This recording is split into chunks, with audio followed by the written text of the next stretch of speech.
Қайырлы күн баршаңызға.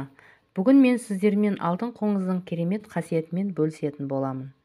Алтын қоңыз ішу арқылы сіз асқазан қыжылынан, өттегі, бүйректегі тастардан, белсіздіктен, простатиттен 100% айыға алатыныңызды білесіз бе? Алтын қоңыздың денесінде ағзаны қақтан, тұздан, тастан тазартатын керемет бір зат бар. Қазіргі таңда өтінде, бүйрегінде тас жиналған және де оны қалай емдеу жолын білмей, абдырап, пышаққа амал жоқтан түсіп жатқан адамдар өте көп-ақ. Сол адамдарға көмек беру ниетінде осы видеомен өздеріңізбен бөлісуді жөн санадым. Жақында ғана досым осы алтын қоңызды ішіп, өтіндегі тасынан арылғанын айтты.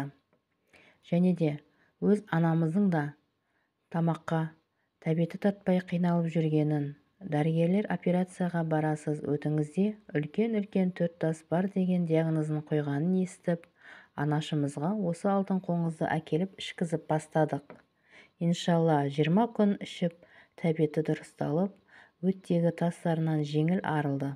Әрі пышаққа түсіп, қиналмай-ақ бірнеше ауруынан айықты. Осы алтын қоңыз жайлы толық мәлімет аламын десеңіз, төменде номер қалдырамын.